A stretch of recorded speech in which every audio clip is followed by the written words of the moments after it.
Paz do Senhor, irmãos. Vamos a Deus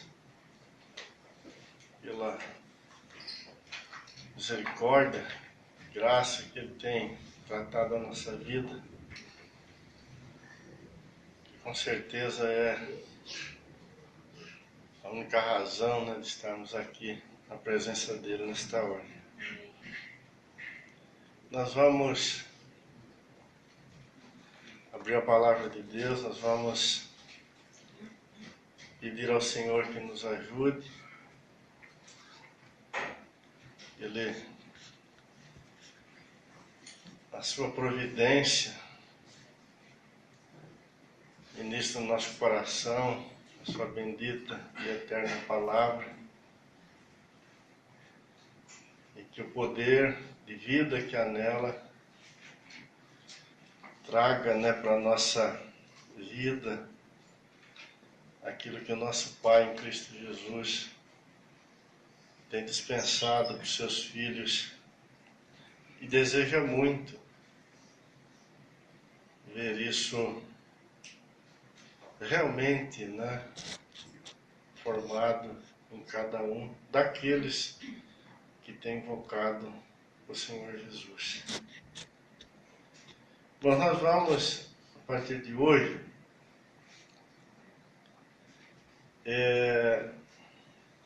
olhar para o livro de Hebreus e nessa dependência do Espírito Santo de Deus, nós vamos juntos buscar mesmo o Senhor para que Ele ministre no nosso coração esta palavra poderosa e maravilhosa. Que esse irmão que nós nem sabemos o nome dele, que foi usado como instrumento do Espírito de Deus, deixou registrado para todos nós, para a igreja do Senhor. E com certeza, irmão, se o Espírito de Deus encontrar lugar no nosso coração para ministrar o que temos aqui no livro de Hebreus, teremos recebido em nossas vidas, capturado em nossos corações, muito, bastante do Evangelho do Senhor Jesus. O livro que recebe esse nome, essa carta, essa epístola aos Hebreus, é de uma profundidade que com certeza toca, o coração e a eternidade daquele que chamou a nossa vida. E se o Senhor nos conduzir nestas escrituras, não como letras, mas sim como palavra viva do Senhor, com certeza nosso coração nunca mais será o mesmo. Porque há uma abundância da parte do Senhor aqui nessa epístola, nesse livro aos Hebreus. Então nós vamos orar, nós vamos colocar nossa vida diante do Senhor. E nós vamos começar hoje, sem pressa, olhar para estas escrituras, essa dependência do Espírito do Senhor. Senhor, eu te louvo, te bendigo por esse grande e maravilhoso privilégio, Senhor, que todos nós que estamos aqui temos na sua presença, de ter, Senhor, em nossas mãos, ter diante dos nossos olhos, e esperamos, Senhor, que também diante do nosso coração esta palavra, Senhor, bendita, este evangelho bendito, que trata do teu Filho amado e de todo o teu propósito nele. Por isso, Senhor, te pedimos, no nome do Senhor Jesus, que o Senhor abra esta palavra para todos nós, que o Senhor assista o nosso coração, que da tua parte, Senhor, venha providências,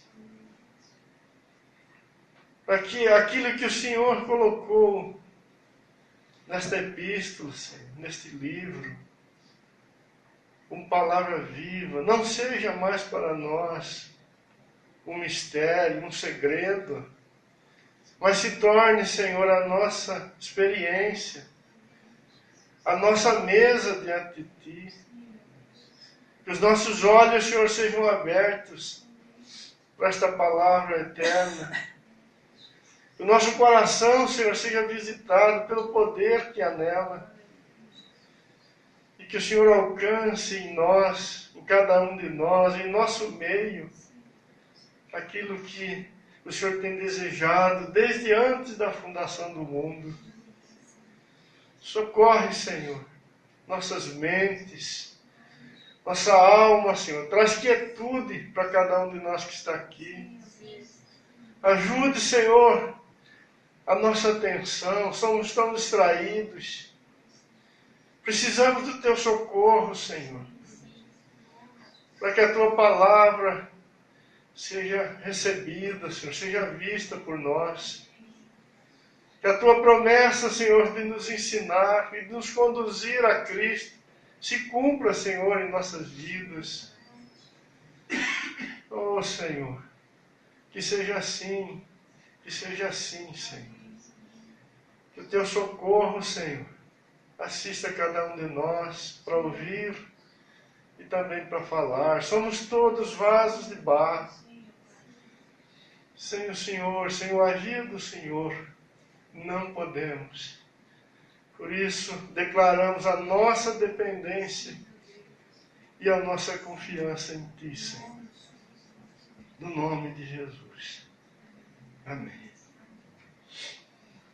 Nós vamos abrir, então, em Hebreus, capítulo 1.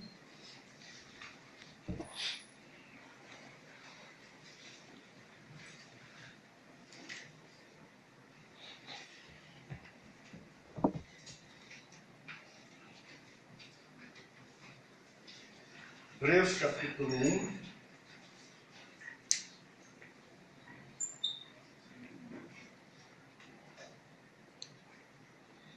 Eu não sei quantas vezes você já leu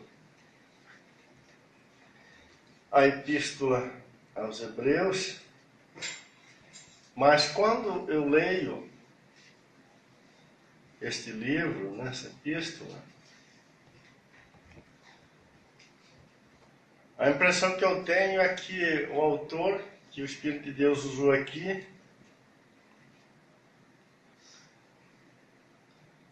estava, colocado num lugar mais alto, mais elevado, e dali ele podia ver toda a história de Deus com o seu povo. Dali ele podia contemplar todos aqueles homens, que andaram com o Senhor desde a fundação do mundo. E também ele podia contemplar todos os eventos, todos os fatos que ocorreram entre estes homens e o Senhor Deus. E mais do que isso, nessa observação, ele podia compreender o que estava acontecendo da parte de Deus no trato com estes homens, desde o princípio. E ali então ele toma a sua pena e ele começa a registrar e explicar estes acontecimentos né? E esse andar do Senhor com o seu povo de forma maravilhosa. Se você notar, eu acho, irmãos, que isso é uma impressão que eu tenho, tá? Se você notar, você vai ver que esta cena, né, ela pode ser perfeitamente imaginada por todos nós. Porque como nenhum outro, ele consegue olhar de cima todas estas maravilhas que Deus faz nesse andar com os seus filhos. E dar o significado, a razão de tudo aqui. E a conclusão é que o propósito eterno de Deus se abre de uma forma maravilhosa, como nós não podemos ver e encontrar em nenhum outro livro da Bíblia. Então, compreender Hebreus, receber, né, socorro do Espírito de Deus para entrar nesta epístola aos Hebreus, fazer parte deste privilégio que este irmão amado lá no passado com certeza recebeu do Senhor. E esta, sem dúvida nenhuma, é a vontade, é o desejo do Senhor para cada um de nós, porque Ele está falando do nosso Deus e de nós, seus filhos. Amém? Então nós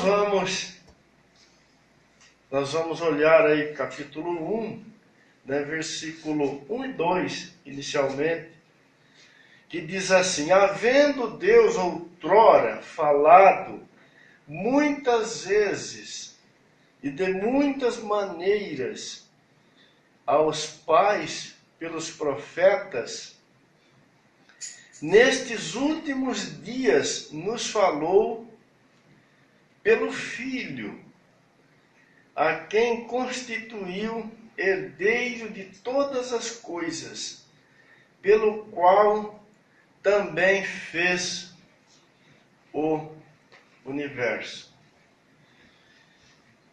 Então esse amado irmão está dizendo pelo Espírito do Senhor que desde o princípio Deus tem falado. Que Deus vem falando. E ele declara, né, que Deus falou aos pais pelos profetas. Mas também falou no presente, e esse presente aqui era o presente do escritor, e também é o presente nosso. Ele está dizendo que Deus falou pelo Filho.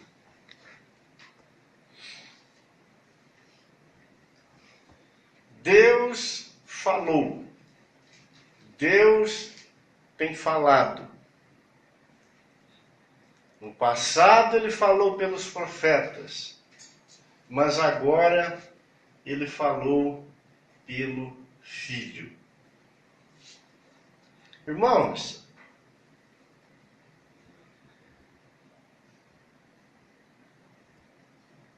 Deus tem no coração algo muito precioso que Ele quer comunicar, que Ele vem comunicando, que Ele vem trabalhando desde a eternidade para tornar plenamente conhecido. E o autor aqui fala que este Filho, por quem Deus falou hoje, ou no presente, não é outro senão aquele que Ele constituiu herdeiro de todas as coisas, pelo qual também fez o universo. Sendo assim, o que Deus tem falado não pode ser algo pequeno.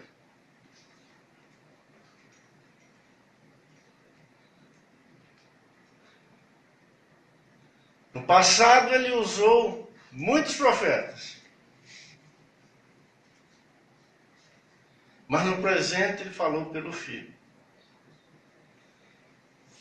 E o autor aqui, pelo Espírito, faz questão de frisar que o Filho é aquele que foi constituído herdeiro de todas as coisas e que é o autor ou o construtor do universo. Eu queria que você guardasse isso aí no seu coração. Isso é muito importante. Nós vamos olhar várias vezes para isso. Deus tem falado algo muito grande. Ele tem falado de algo imensurável. Porque o seu porta-voz, aquele que falou tudo, não é outro senão aquele que criou o universo. O universo. No capítulo 2, versículos de 1 a 3,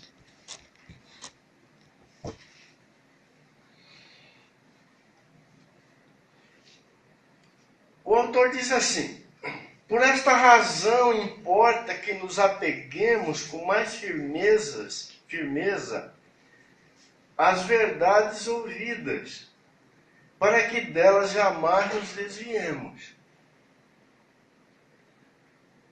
Se, pois, se tornou firme a palavra falada por meio de anjos, e toda transgressão ou desobediência recebeu justo castigo,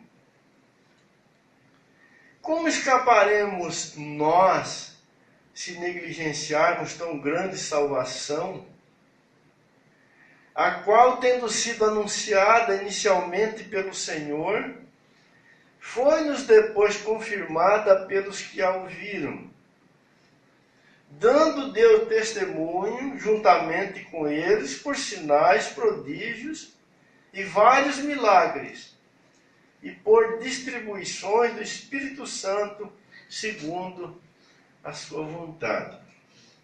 Nesses 4 versículos, nós temos uma exortação. Eu não quero, a princípio, olhar para ela, né, mas quero chamar a atenção dos irmãos numa sequência daquilo que já falamos. O autor está dizendo aqui que nós temos que nos apegar, né, com bastante firmeza às verdades ouvidas, para que delas jamais nos desviemos. Porque estas verdades que os profetas começaram a anunciar foi depois anunciada pelo próprio Senhor Jesus, o Criador do universo. E o autor aqui chama a atenção para o fato de que o passado, quando Deus ia avançando nesse falar com os homens, aqueles que se rebelaram contra o que Deus estava falando, e o autor aqui cita que em alguns momentos esta palavra de Deus foi anunciada por anjos. Eles também são citados aqui como participantes, porque várias vezes eles trouxeram da parte de Deus mensagens. Você pode observar que dentro do contexto da lei, né, na história de Abraão, na história dos patriarcas, há momentos em que mensageiros celestiais surgem, né, nesse trato e nesse falar de Deus com os homens. E o autor diz aqui que todos que se rebelaram contra isso pereceram.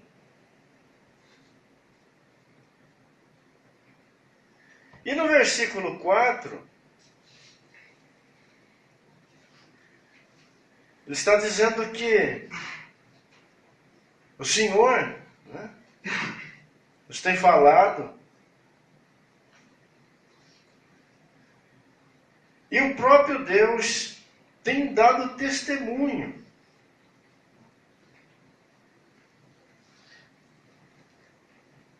Confirmando a palavra daqueles que o Senhor Jesus enviou para dar sequência naquilo que ele falou. Nós sabemos que o autor aqui, com certeza, está se referindo aos apóstolos, né? E aqueles que, num primeiro momento, o próprio Senhor Jesus enviou para continuar falando aquilo que ele falou. E o autor diz aqui que Deus tem dado testemunho, confirmando esta palavra com sinais, com prodígios, com vários milagres e distribuindo o Espírito Santo segundo a sua vontade. Ou seja, temos aqui o Filho falando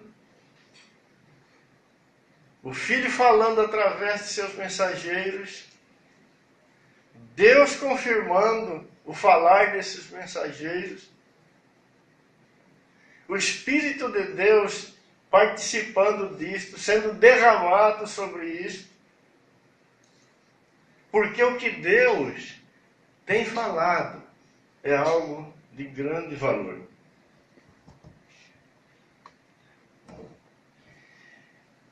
Que o autor, queridos, aqui no versículo 3, chama de grande salvação. Eu queria que você guardasse isso aí também no seu coração. Ele deu, vamos dizer assim, um título para isso, né? Como escaparemos nós se negligenciarmos tão grande salvação, a qual tendo sido anunciada inicialmente? Então aquilo que os profetas anunciaram, que o Senhor falou plenamente, o autor chama de grande salvação.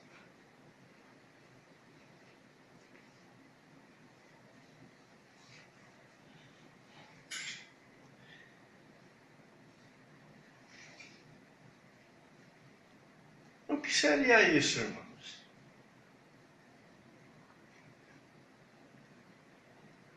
O que seria essa grande salvação?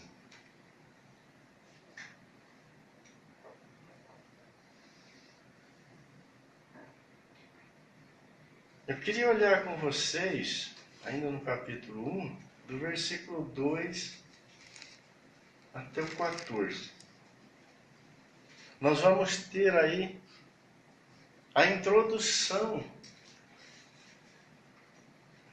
ou a primeira explicação a respeito daquilo que Deus tem falado desde o princípio e que o autor aqui chama de grande salvação. Capítulo 1, a partir do versículo 2. Então diz assim: nestes últimos dias nos falou pelo Filho, a quem constituiu herdeiro de todas as coisas, pelo qual também fez o universo. Ele, que é o resplendor da glória e a expressão exata do seu ser,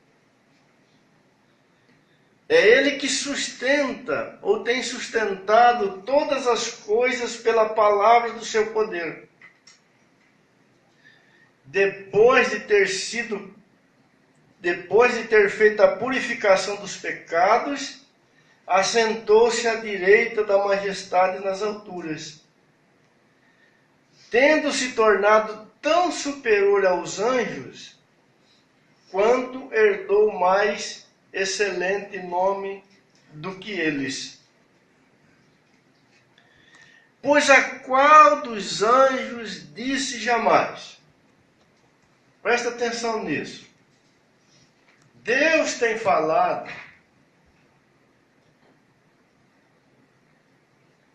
desde o princípio. E olha Deus falando aqui, o que Ele tem falado desde o princípio.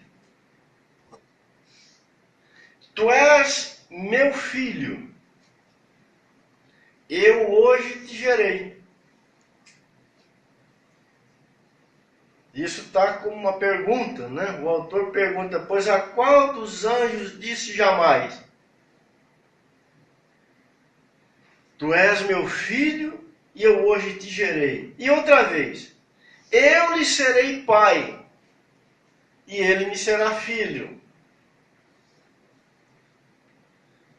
O Senhor nunca disse isso a respeito dos anjos, mas Ele tem dito isso a respeito de Jesus. E novamente, ao introduzir o primogênito no mundo, diz: e todos os anjos de Deus o adorem. E ainda quanto aos anjos diz: aquele que a seus anjos faz ventos e aos seus ministros labareda de fogo. Mas acerca do Filho, olha o que Deus diz: o teu trono, ó Deus, é para todo sempre. E cetro de equidade é o cetro do teu reino. Amaste a justiça e odiaste a iniquidade. Por isso Deus, o teu Deus, te ungiu com óleo de alegria, como a nenhum dos teus companheiros. E ainda, no princípio, Senhor, lançaste os fundamentos da terra, e os céus são obra das tuas mãos. Eles perecerão, tu, porém, permaneces. Sim, todos eles envelhecerão qual vestes, também qual manto os enrolarás, e como vestes serão igualmente mudados. Tu, porém, és o mesmo, e os teus anos jamais terão fim. Ora, a qual dos anjos jamais disse: assenta-te à minha direita, até que eu ponha os teus inimigos por estrado dos teus pés? Não são todos estes espíritos ministradores enviados para o serviço a favor dos que hão de herdar a salvação? O que é que o Senhor tem dito desde o princípio? O que é que Ele começou dizendo através dos profetas e depois falou plenamente através do próprio Filho?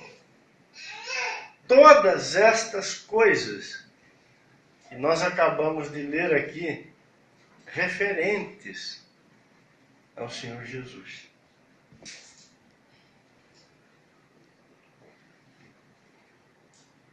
É com isto que Deus está ocupado.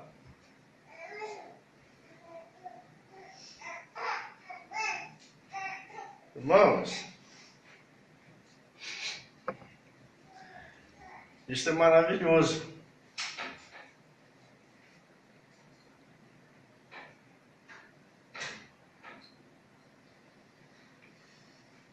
Se isso for aberto para nós, a nossa vida nunca mais será a mesma. Nunca mais olharemos para as Escrituras do mesmo jeito.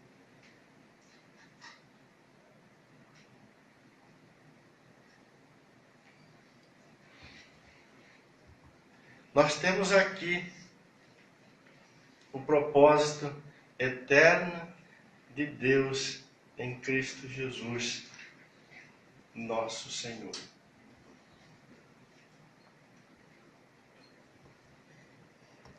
Eu queria ler com vocês um pouquinho mais para frente, capítulo 2.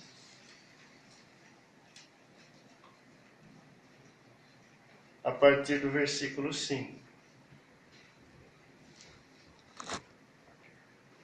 Vamos abrir um pouquinho isso. Onde lemos o Senhor Jesus está sendo apresentado como o Rei de Deus.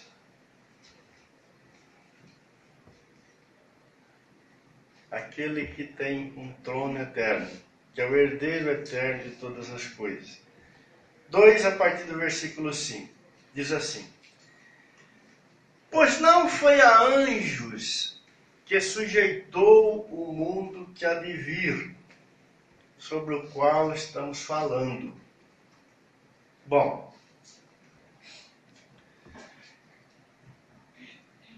o autor de Hebreus está dizendo que há um mundo que há de vir. E neste mundo que há de vir, o Senhor Jesus é apresentado como o seu rei. Este mundo que há de vir, o Senhor Jesus é apresentado como aquele que está entronizado eternamente.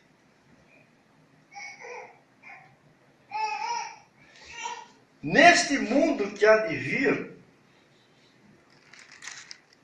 todas as coisas estão sujeitas ao Filho de Deus. Vamos continuar a leitura.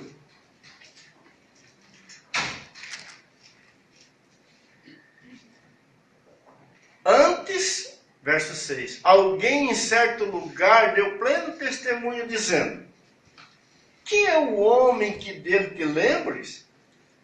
Ou o filho do homem que o visites? Fizeste-o por um pouco menor que os anjos, de glória e de honra o coroastes, e o constituíste sobre as obras das tuas mãos. Todas as coisas sujeitaste debaixo dos seus pés. Ora, desde que ele sujeitou todas as coisas, nada deixou fora do seu domínio. Agora, porém, ainda não vemos todas as coisas a ele sujeitas.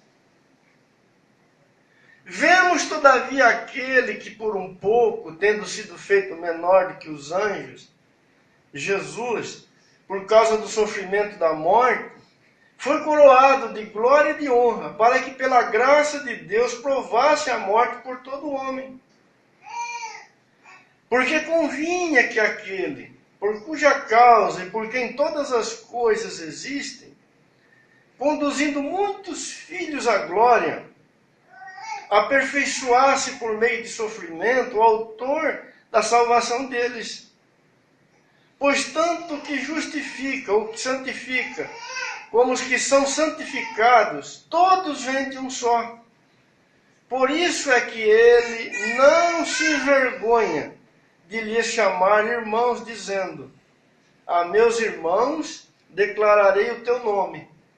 Cantar-te-ei louvores no meio da congregação. E outra vez, eu porei nele a minha confiança. E ainda, eis aqui estou eu e os filhos que Deus me deu. Visto, pois, que os filhos têm participação comum de carne e sangue, destes também ele igualmente participou, para que por sua morte destruísse aquele que tem o poder da morte, a saber, o diabo, e livrasse todos os que, pelo pavor da morte, estavam sujeitos à escravidão por toda a vida. Pois ele, evidentemente, não socorre a anjos, mas socorre a descendência de Abraão. Por isso mesmo convinha que em todas as coisas se tornasse semelhante aos irmãos, para ser misericordioso e fiel sumo sacerdote nas coisas referentes a Deus, para fazer propiciação pelos pecados do povo.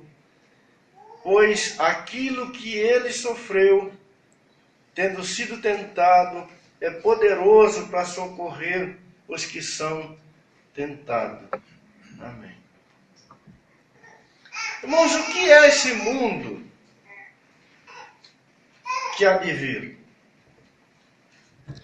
É o eterno propósito de Deus, aonde Cristo Jesus é constituído Senhor de tudo.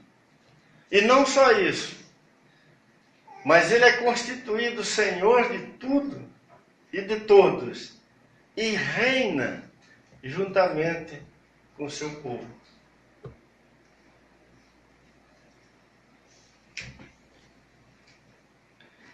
Isso aqui tem que ser entendido por nós. O autor aqui de Hebreus,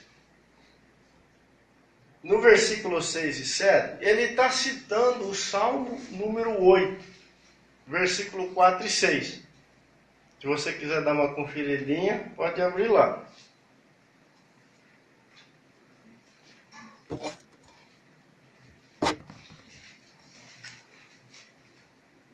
Salmo 8, versículo 4 e 6. Davi era pastor de ovelhas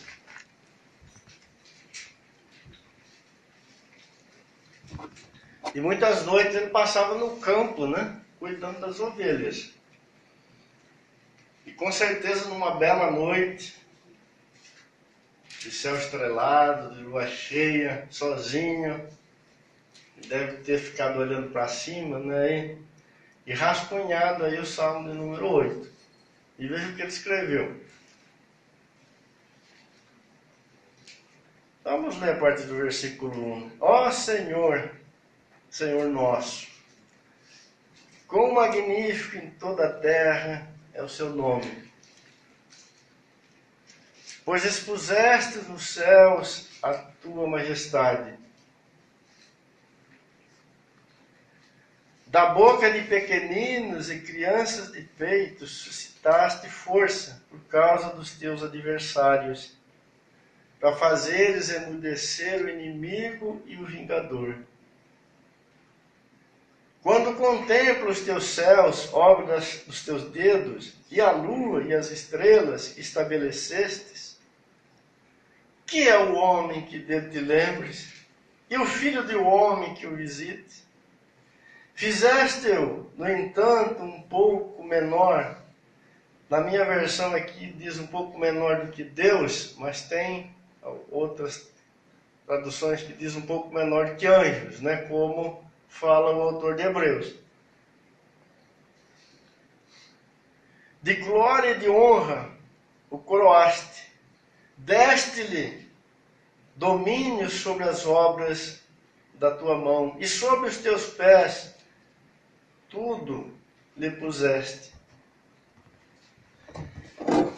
Davi está contemplando os céus,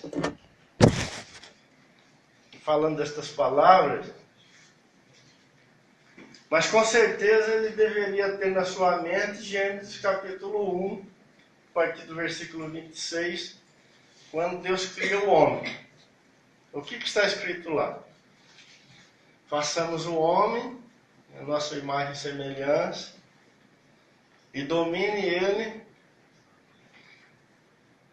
Aí você tem uma lista de coisas que Deus colocou o homem para dominar. Domine sobre os animais, sobre as aves, sobre os peixes, enfim, foi colocando. Domine sobre a toda a terra, né? Davi olha para Gênesis 1, tem Gênesis 1 como pano de fundo, olha para a grandeza de Deus, e com certeza ele deve ter ficado com uma grande interrogação, né? Porque lá em Gênesis está escrito que tudo Deus colocou debaixo dos pés do homem. E ele cita aqui, ó. Deste-lhe domínio sobre as obras da tua mão, e sobre os seus pés tudo lhe pusestes. Mas Davi não tinha que fazer muito esforço para descobrir que aquilo ainda não era verdade. Vocês concordam comigo? Davi não podia ver o homem como ele conhecia, né? Como ele próprio era, dominando sobre todas as obras de Deus. Davi não podia. Como ele era inteligente, com certeza ele conferiu rapidamente, né, que o homem, como ele conhecia, não cumpria esta palavra aqui de Deus. E com certeza Davi foi dormir aquele dia com uma grande interrogação na cabeça. E aí? Mas como ele era temente a Deus, como ele cria na veracidade das palavras de Deus, ele deve ter entregado para o Senhor e ficou assim. Por quê? Porque aquele era o limite que Davi tinha. Deus ainda não tinha falado tudo, Deus estava falando.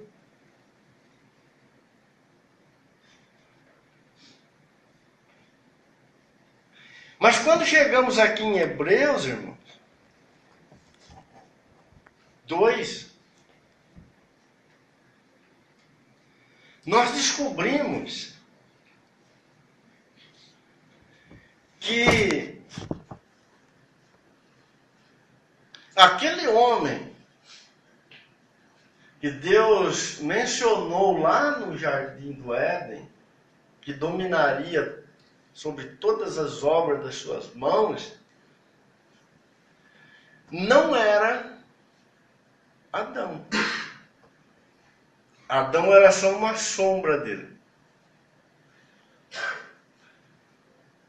E aquele mundo que Adão foi colocado ali não era o verdadeiro mundo sobre o qual Adão dominaria. Ele era também uma sombra. Porque o verdadeiro mundo que Deus falou lá por ocasião da criação do homem é este aqui que o autor de Hebreus está dizendo que ainda está por vir. E o verdadeiro homem que dominará e que terá toda a criação de Deus, tanto celestial como material, debaixo dos seus pés, não era o Adão do Éden, mas sim o Senhor Jesus.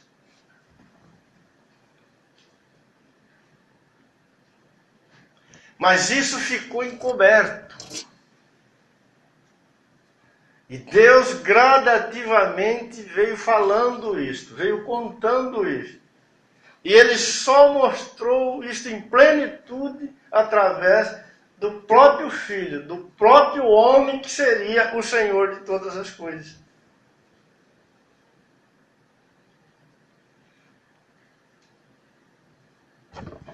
Que é o homem que dele te lembres, ou o filho do homem que o visites? Fizeste por um pouco menor que os anjos, de glória e de honra o coroaste, e o constituíste sobre as obras das tuas mãos. Todas as coisas sujeitou debaixo de seus pés. Ora, desde que lhe sujeitou todas as coisas, nada deixou fora do seu domínio. Agora, porém, o autor de Hebreus está dizendo, isso aqui é a palavra do autor de Hebreus. Agora, porém, ainda não vemos todas as coisas a ele sujeitas. Mas o que vemos? Vemos, todavia, aquele que por um pouco, tendo sido feito menor do que os anjos, Jesus, ou seja, o Filho de Deus, se faria homem. E seria este homem que dominaria sobre toda a criação de Deus. Que o Éden era uma sombra. Que o Adão do Éden era um tipo, uma sombra também. Mas o autor de Hebreus está dizendo que este domínio do homem verdadeiro, que ocorrerá no mundo verdadeiro, ainda não foi completamente estabelecido, porque é o mundo que há de vir.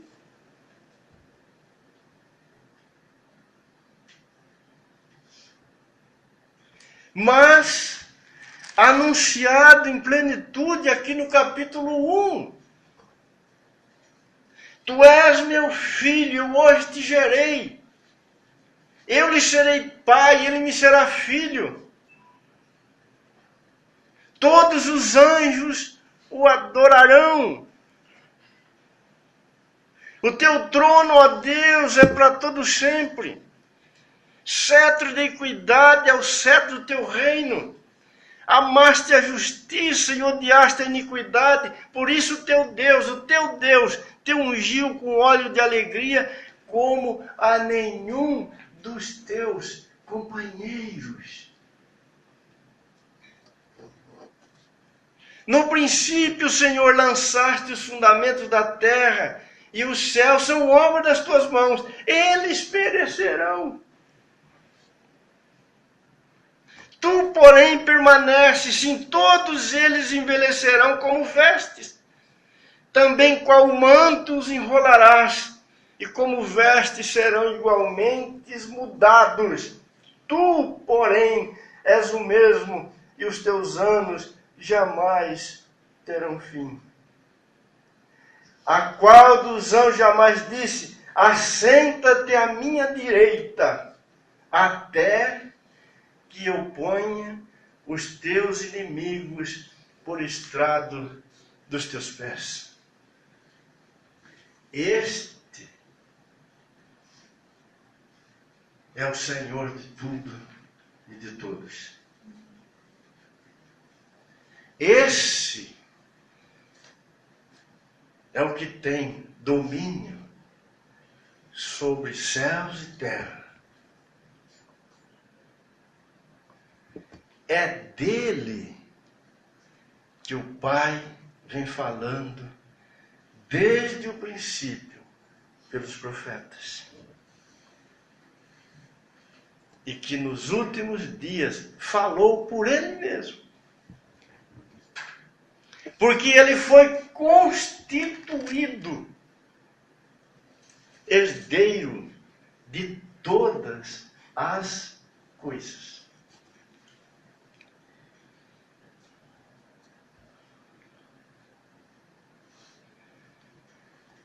Querido, se você não ver isso, você não tem como compreender nada das Escrituras. A palavra de Deus será para você um amontoado de doutrinas, de regras, no máximo de bons ensinos acerca do que é certo e do que é errado.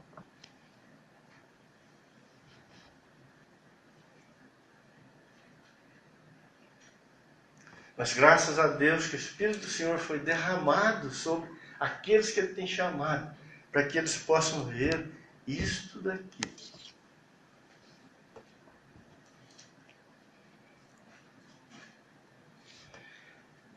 Eu queria olhar com você, Efésios, capítulo 1. Olha o que Paulo falou lá para os irmãos de Éfeso.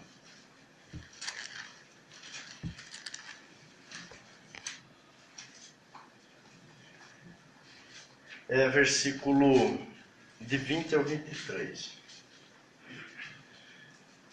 O qual exerceu ele em Cristo, ressuscitando dentre os mortos e fazendo-o assentar à sua direita nos lugares celestiais, acima de todo principado, potestade, poder e domínio, e de todo nome que se possa referir, não só no presente século, mas também no vindouro.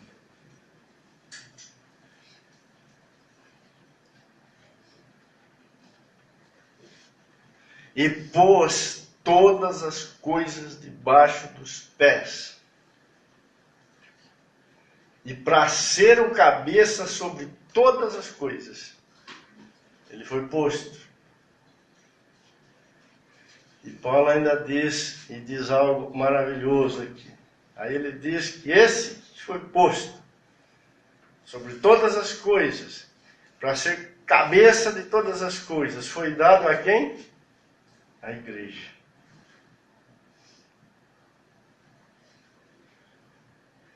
A qual é o seu corpo, e é também a plenitude daquele que enche todas as coisas.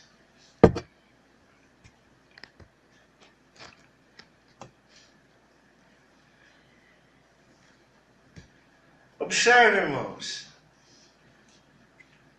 que o Senhor Jesus, ele começa a aparecer, começa a ser revelado, não sozinho, nesse domínio, nesse reino.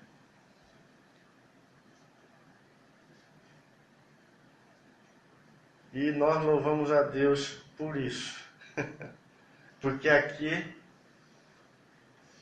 entramos nós.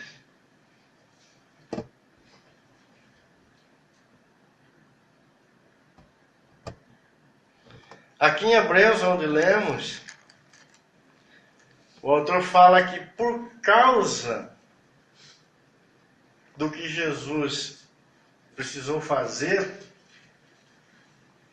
ainda não vemos todas as coisas a ele sujeito. E o que ele precisou fazer? Provar a morte por todo homem. Ele precisou socorrer a descendência de Abraão.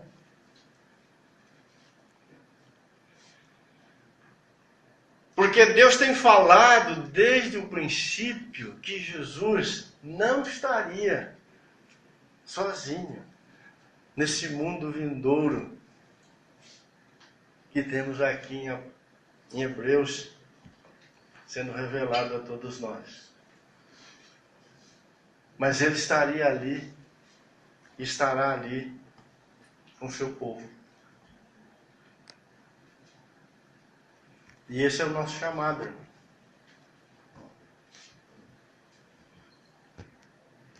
No capítulo 10 de Hebreus,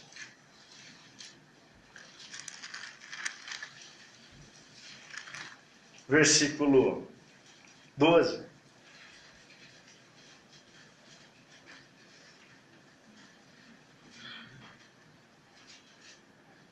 O autor diz assim: Jesus, porém, tendo oferecido para sempre um único sacrifício pelos pecados, assentou-se à destra de Deus, aguardando daí em diante até que os seus inimigos sejam postos por estrado dos seus pés.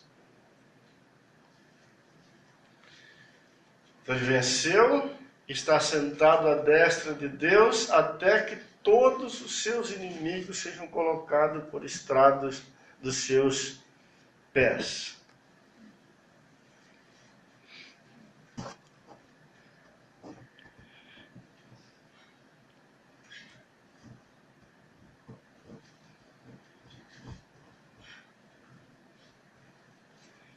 No capítulo 2, versículo 16, tem algo interessante aqui, maravilhoso.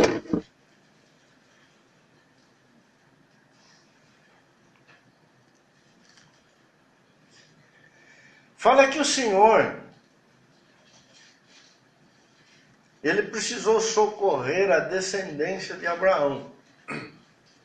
Ou ele está socorrendo a descendência de Abraão.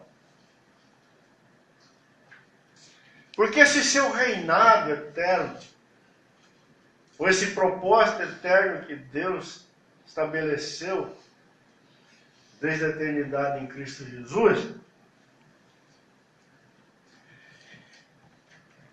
ele é estabelecido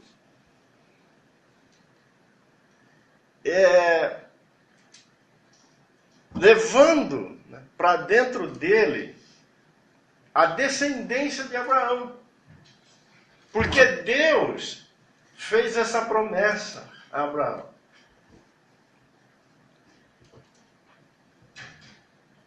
Na medida em que Deus ia falando com os profetas, e aí nós incluímos Abraão nisso, Deus prometeu a Abraão que a sua descendência faria parte disso.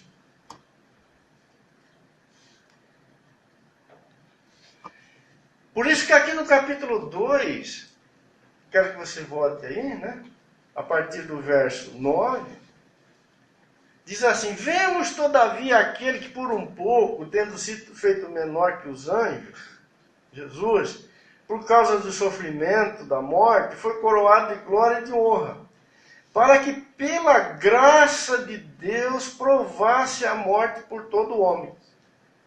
Porque convinha que aquele por cuja causa e por quem todas as coisas existem, conduzindo muitos filhos à glória, aperfeiçoasse por meio de sofrimento o autor da salvação deles.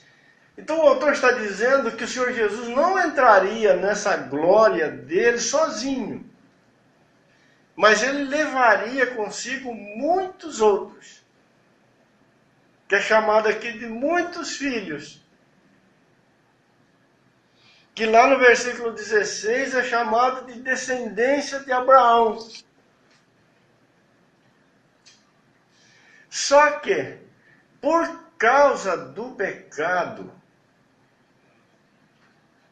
da queda, estes que participarão desse reino eterno de glória precisam ser redimidos.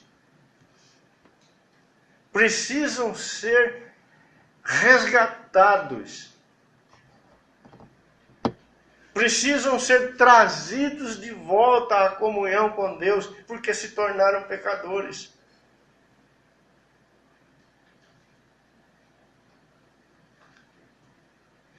E o autor fala aqui que o Senhor fez isto por causa da graça de Deus.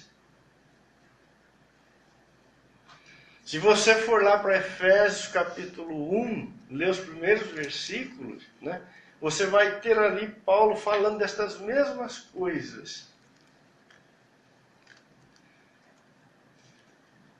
E Paulo ali fala que aqueles que foram abençoados com todas as sortes de bênçãos, desde antes da fundação do mundo em Cristo Jesus, foram alcançados também em redenção por sua graça. E que o Senhor fez isso segundo o conselho da sua própria vontade.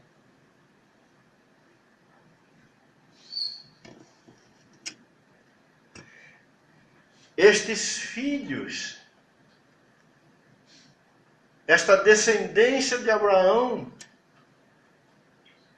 estes que seriam chamados para dentro desse reino eterno do Filho de Deus, para este mundo que há de vir, onde todas as coisas estarão debaixo dos pés do Senhor Jesus,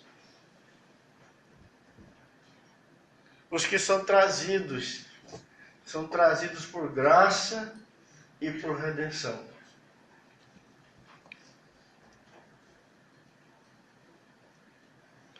Por isso o autor chama isto de grande salvação.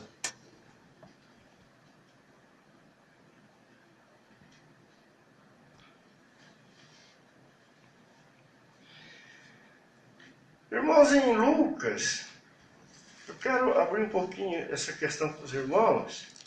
Isso aqui é muito precioso. Muito precioso. Lucas, capítulo 19, registra a conversão de um homem. Lucas 19.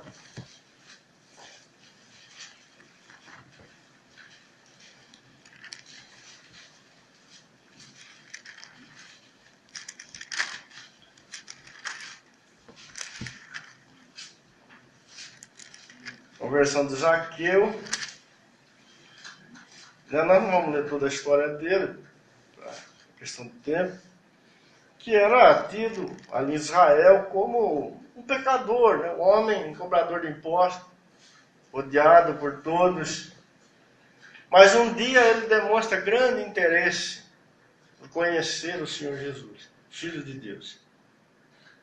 E quando o Senhor vê aquele homem com todo aquele interesse, ele decide ir com ele à sua casa e passar com ele aquela noite. E naquela noite, Zaqueu se converte, ele crê no Senhor Jesus. Vamos ler o versículo 8 e 9. Entremente, Zaqueu se levantou e disse ao Senhor: Senhor, resolvo dar aos pobres a metade dos meus bens, e se em alguma coisa tenho defraudado alguém, restituo 4 vezes mais. Então Jesus lhe disse: hoje houve salvação nesta casa, pois que também este é filho de Abraão. Porque o Filho do Homem veio salvar e buscar o que estava perdido. Interessante isso, né? Por que Jesus chamou Zaqueu de filho de Abraão? Se todos os outros judeus que estavam ali eram filhos de Abraão, também, naturalmente falando.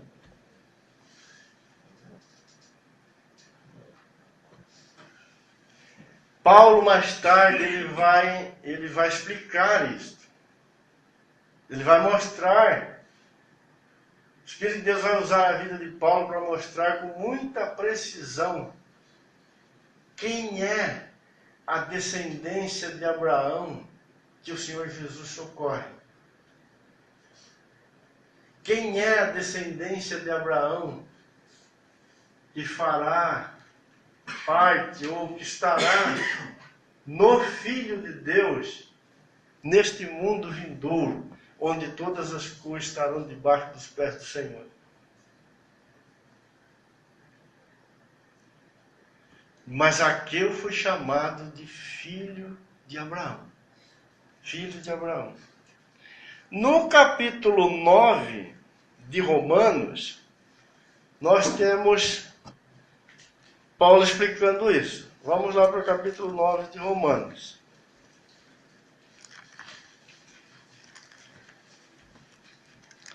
Versículo 6.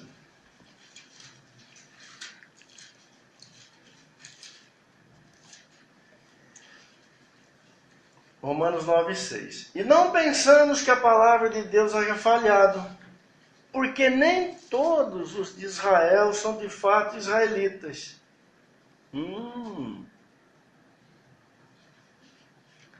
Nem por serem descendentes de Abraão são todos seus filhos.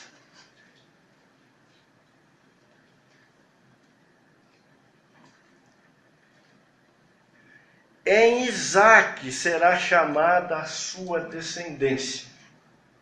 Presta atenção nisso, querido. Por esse tempo virei e Sara terá um filho. Por esse tempo virei e Sara terá um filho. Então, os filhos de Abraão, ou a descendência de Abraão, são os filhos da promessa. Sara não podia ter filhos, e muito menos Abraão, porque eram velhos. Então Deus faz uma promessa. Deus diz: eu vou dar para vocês um filho.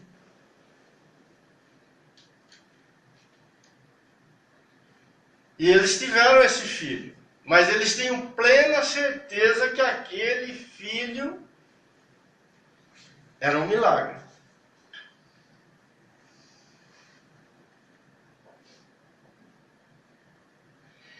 Para esta descendência, ou seja, aqueles que foram gerados não pela capacidade humana, pela força humana, pelo vigor humano, ou que eram nascidos da carne, para estes Deus fez a promessa.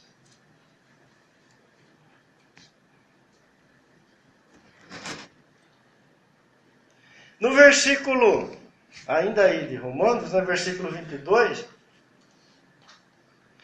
que diremos, pois? Se Deus, querendo mostrar a sua ira e dar a conhecer o seu poder, suportou com muita longanimidade os vasos de ira preparados para a perdição,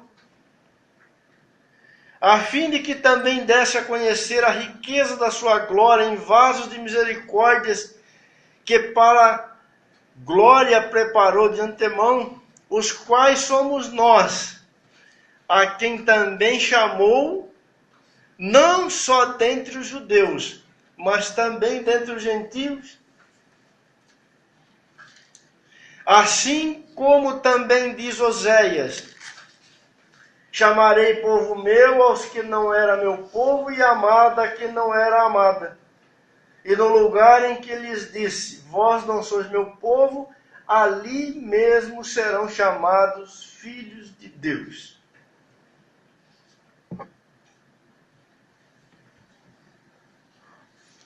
Então, esta descendência espiritual de Abraão, dos filhos da promessa,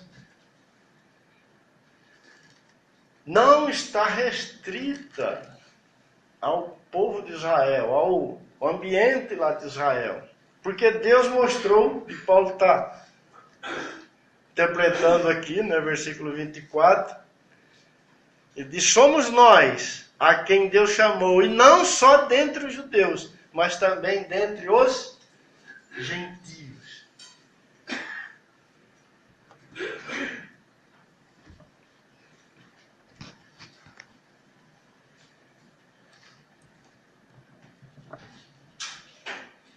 Coisa maravilhosa, irmãos. Coisa maravilhosa. Olha aí em Hebreus capítulo 6, versículo 13.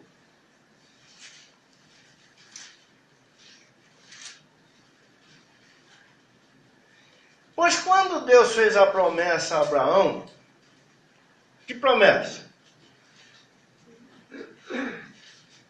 Na sua descendência abençoarei todas as famílias da terra. Certo?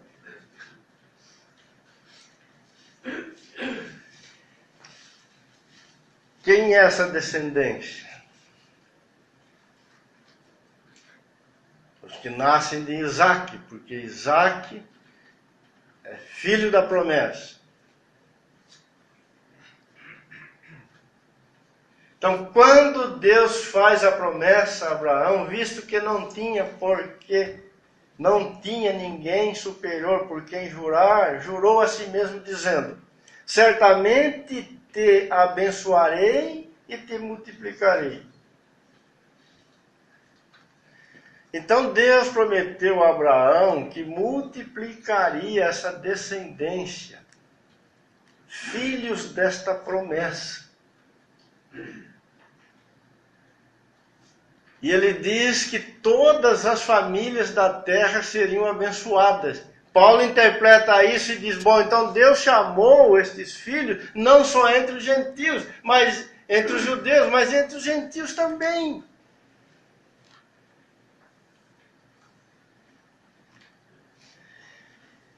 E assim, depois de esperar com paciência, obteve Abraão a promessa. Ou seja, Abraão esperou muitos anos até que nascesse Isaque. O que é uma figura também, é um tipo. Essa espera, essa descendência que tem promessa.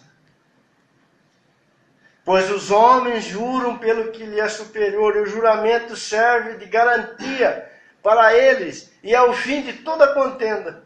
Por isso Deus, quando quis mostrar mais firmemente aos herdeiros da promessa, observe que está no plural aqui, irmão, a imutabilidade do seu propósito, se interpôs com o juramento. O que é que Deus jurou? Certamente te abençoarei e te multiplicarei. Para que mediante duas coisas imutáveis, das quais é impossível que Deus minta, forte alento tenhamos, nós que já corremos para o refúgio, a fim de lançar mão da esperança proposta. Ele viu que a igreja, que os chamados, que os remidos formam essa descendência espiritual de Abraão, que veio à existência por promessa de Deus, que é fruto de um milagre.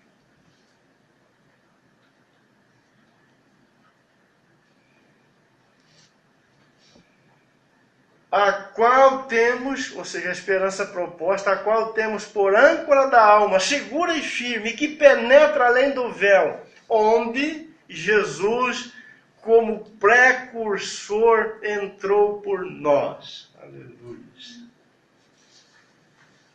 Ele diz, já entrou.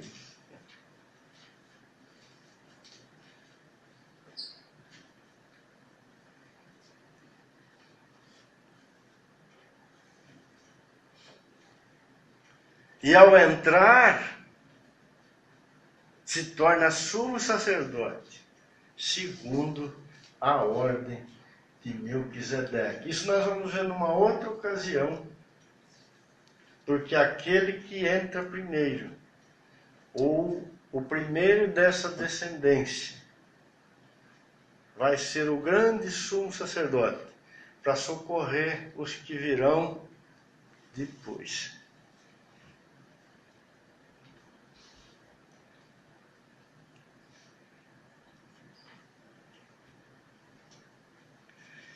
No capítulo 11, nós já vamos encerrar, só vou terminar esse capítulo 11, versículo 17. Ainda estamos falando de Abraão.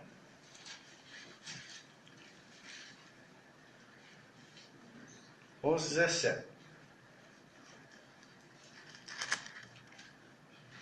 Pela fé, Abraão, quando posto à prova, ofereceu Isaque. Deus disse que ele era um filho da promessa, que nele, em sua descendência, seriam benditas todas as famílias da terra. Agora Deus vai pedir Isaque como sacrifício.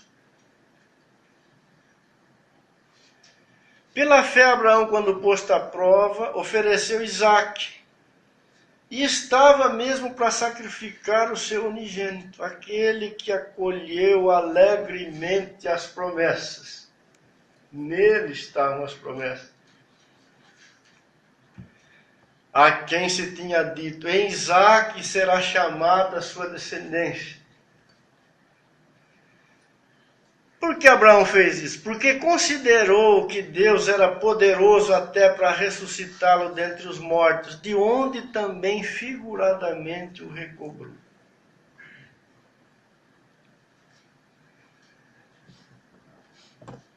Irmãos, esta ressurreição figurada, porque Isaac só não foi morto porque Deus impediu, mas no coração Abraão realmente o colocou no altar e na morte. Mostra para todos nós que essa descendência de Abraão, que com o Senhor Jesus estabelecerá ou reinará eternamente sobre todas as coisas, é uma descendência que Deus toma da ressurreição. Porque Deus coloca as promessas, ou a promessa em Isaac, mas depois leva Isaac para a morte, para o sacrifício. E de lá ele o toma como ressuscitado.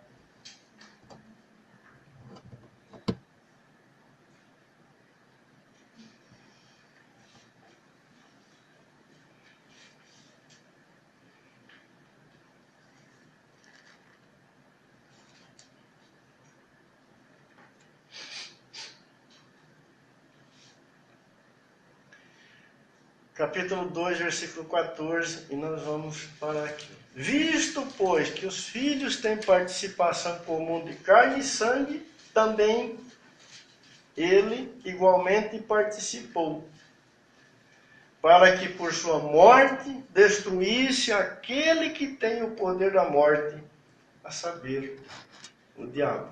Ou seja, essa descendência de Abraão, ela foi escravizada por Satanás. Como eu já disse, ela precisou de redenção. Mas não só de redenção, mas também de ressurreição. Foi necessário tirá-la da morte, e, portanto, do domínio de Satanás.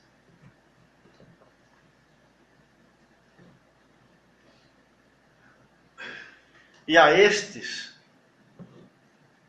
Deus entregou todas as coisas,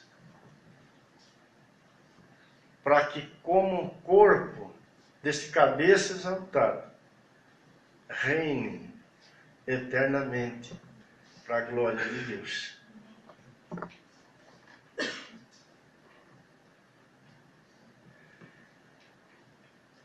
Próxima oportunidade que tivermos, irmãos, não sei se será no próximo domingo, o senhor que sabe, nós vamos continuar no livro de Hebreus, vendo os muitos nomes que o autor de Hebreus deu para esta realidade tão maravilhosa, que é Cristo exaltado, Senhor dos céus e da terra, juntamente com seu povo, resgatado em redenção, em ressurreição,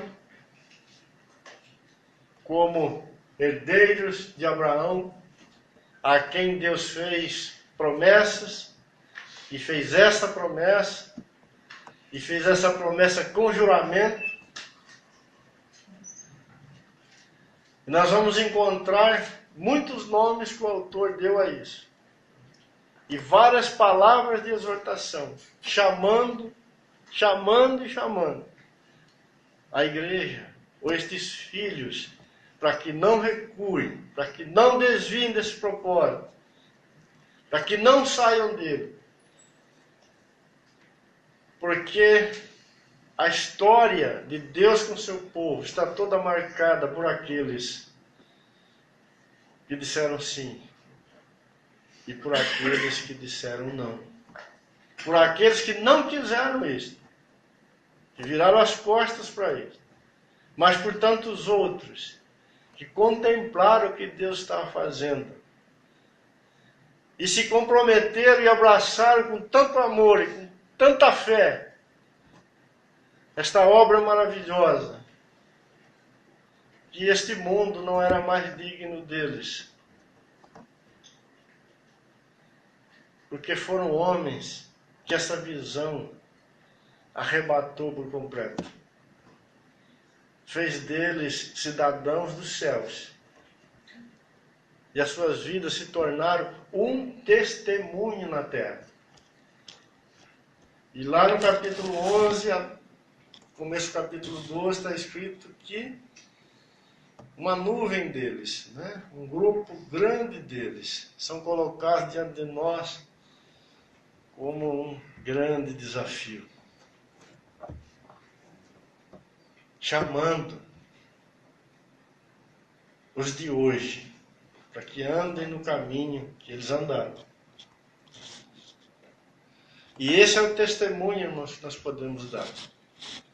Às vezes olhamos para a palavra de Deus e achamos que quando ela fala de testemunho, está falando, a princípio, de termos um bom caráter, de sermos pessoas boas, ou de pessoas, né, que de alguma forma, né, são bem vistas entre os homens, que têm uma boa reputação. Não. Essas coisas são importantes, necessárias. Mas quando a palavra de Deus fala sobre testemunho, ela está falando sobretudo disto. Homens que viram o que Deus está fazendo em Cristo Jesus. E porque viram, sendo chamados, se envolveram, se comprometeram com Ele de todo o coração. E trouxeram para a terra. E tornaram aquilo que é invisível, visível. Aquilo que só é real em Deus e no mundo de Deus, estes homens tornaram real aqui na terra por causa do seu testemunho. É disso que o capítulo 11 começa dizendo. A fé não é acreditar em qualquer coisa.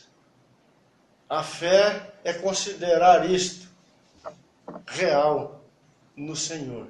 Fatos que não se veem e coisas que se esperam, mas que Deus e em Deus elas existem e estão sendo realizadas. Em Cristo Jesus. Que o Senhor nos ajude. O Senhor nos esclareça. Na medida que formos avançando, irmão, sempre que for necessário, nós vamos falar de tudo isso novamente. Eu sei que é bastante difícil, até pela dificuldade minha de falar, às vezes de compreender tudo isso de uma vez só. Mas na medida que a gente for falando, isso vai se tornando cada vez mais claro e com certeza o Senhor fará essa obra na nossa vida. Vamos agradecer ao Senhor.